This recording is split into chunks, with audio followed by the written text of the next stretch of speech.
नमस्कार, मैं आपके साथ विभा उपाध्याय। दिल्ली में भगदड़ की घटना ने क्या दूसरे राज्यों से खुलने वाली ट्रेनों में व्यवस्थाओं को लेकर एक अलार्म बजाया है। क्या इस हादसे के बाद अब ऐसी घटनाएं नहीं होंगी, इसका दावा किया जा सकता है। क्या व्यवस्थाओं का खामियाजा लोगों ने उठाया? ये भीड़ जो यहाँ पर स्टेशन पर पहुंची थी, इस भीड़ में अपनी जान गंवाने वाले लोगों के परिजन ये सवाल पूछ रहे हैं। सवाल इसलिए भी उठ रहा है क्योंकि महाकुंभ जाने के लिए लोगों की एक बड़ी संख्या स्टेशनों का रुख हर रोज कर रही है। और जो तस्वीरें हम आपको दिखाने जा रहे हैं, इन तस्वीरों को देखकर ये सवाल खुद ब खुद उठते हैं और बहुत गंभीरता से उठते हैं। सवाल ये कि नई दिल्ली रेलवे स्टेशन पर जो घटना भगदड़ के रूप में सामने आई, जिसमें 18 लोगों की मौत की आधिकारिक पुष्टि की जा रही है, 18 लोगों की मौत की जानकारी सामने आ रही है। कई लोग इस वक्त LNJP अस्पताल में इलाजरत हैं। इस हादसे के बाद पटना के रेलवे स्टेशन की तस्वीरें भी डराती हैं, सचेत करती हैं, सावधान करती हैं और ये कहती हैं कि ऐसी घटनाएं कहीं और ना हो। इसकी उम्मीद करने से बेहतर है कि व्यवस्थाओं को ज़्यादा सुदृढ़ किया जाए।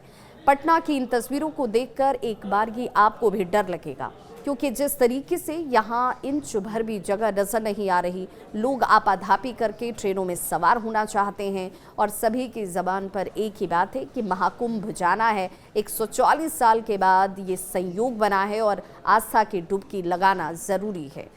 भीड़ के बीच कई लोग आपको ये भी कहते हुए सुनाई देंगे कि हाँ, यहाँ जाने में बहुत दिक्कत हो रही है, लेकिन उत्साह का आलम चरम पर है और सभी को कुंभ में जाकर डुबकी लगानी है।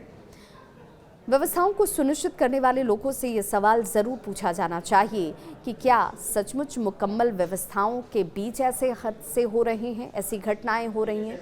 क्योंकि दूर दूर तक अगर पटना के इस प्लेटफॉर्म पर आप देखेंगे तो एक भी जवान आपको नजर नहीं आएगा। अब ये हम क्यों कह रहे हैं? क्योंकि कल की हुई घटना जिस तरीके से नई दिल्ली रेलवे स्टेशन के प्लेटफॉर्म संख्या 16 और 15 पर हुई, जो एक दूसरे से कनेक्टेड भी थे और सीढ़ियों से उतरने के दौरान लोग एक दूसरे के ऊपर गिरने लगे, सांस लेने की समस्या लोगों के सामने आई और भगदड़ की स्थिति में लोगों ने अपनी जान गंवा दी।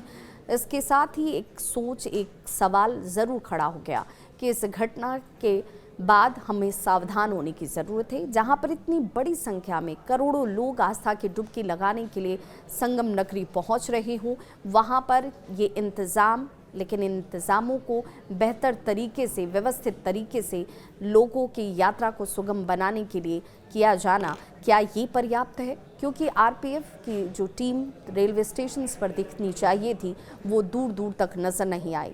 लोगों का ये भी कहना है कि नई दिल्ली में जो हादसा हुआ, वहाँ पर कूलियों ने लोगों की मदद की, लोगों ने एक दूसरे को बचाने का प्रयास किया, लेकिन व्यवस्थाओं में कमी नजर आई और यही वजह है कि रेल मंत्री अश्विनी वैष्णव ने इसे लेकर उच्च स्तरीय जांच के आदेश दिए हैं।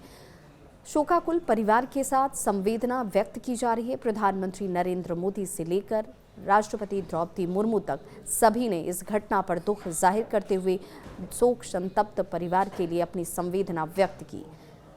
लेकिन जिन लोगों ने अपनों को खोया है, वो ये सवाल पूछ रहे हैं कि उनके पास कंफर्म टिकट था, टिकट के साथ लोग रेलवे स्टेशन पहुंचे थे अपनी यात्रा को सुगम बनाने के लिए, लेकिन अकाल ही काल के गाल में समाने के पीछे दोषी कौन है? क्या ऐसे लोगों पर कार्रवाई होगी?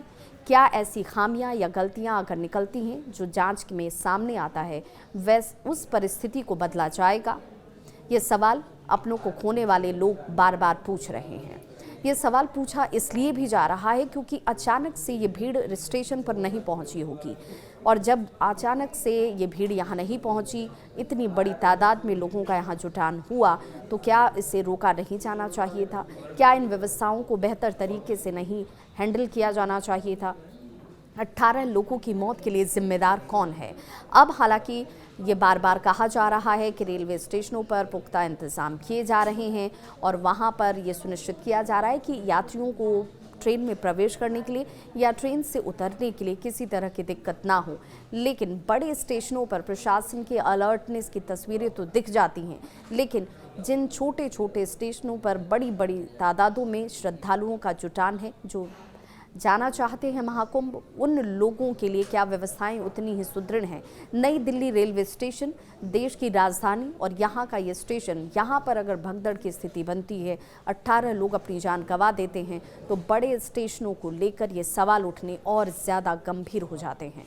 अफवाहों पर हालांकि ध्यान नहीं देने के निर्देश दिए जा रहे हैं। रेलवे स्टेशनों पर सुरक्षा के पुख्ता इंतजाम का दावा किया जा रहा है, लेकिन पटना की तस्वीर देखिए, सासाराम, कटिहार, इन तमाम जगहों से जो तस्वीरें आ रही हैं जहां पर ट्रेनों में खचाखच भीड़ नजर आती है, स्टेशनों पर लोगों की बड़ी संख्या दिखती है, कोई दरवाजों को तोड़ता दिख रहा है, कोई शीशे पर हाथ आजमा रहा है, धक्का मुक्की करके प्रवेश करने की होड़ सी मची हुई है। कई महिलाएं तो हैं ट्रेनों में सवार होने के लिए खिड़कियों से ही अंदर प्रवेश कर रही हैं।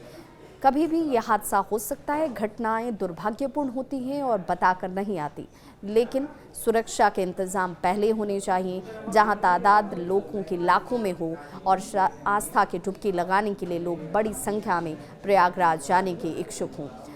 रेलवे की तरफ से कई विशेष ट्रेनें चलाई गई हैं, कई इंतज़ाम किए गए हैं, लेकिन ये इंतज़ाम तब भी लोगों की भीड़ के आगे कम पड़ जा रहे हैं। सवाल ये उठता है कि जब स्टेशंस पर लोग पहुंच रहे हैं, उनके पास टिकट है, तो फिर वो अपने बर्थ तक कैसे पहुंच नहीं पा रहे?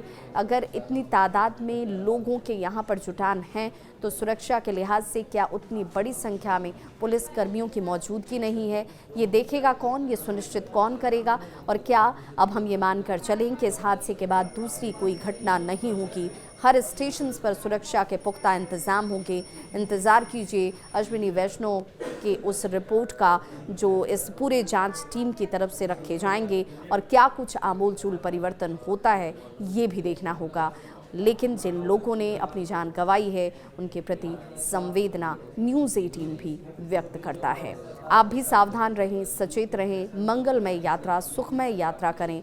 ऐसे आपाधापी में ये आपके लिए और आपके अपनों के लिए बड़ा नुकसान पैदा कर सकता है। इस खबर पर क्या है आपकी राय, बताइएगा ज़रूर। मैं आपकी होस्ट और दोस्त विभा।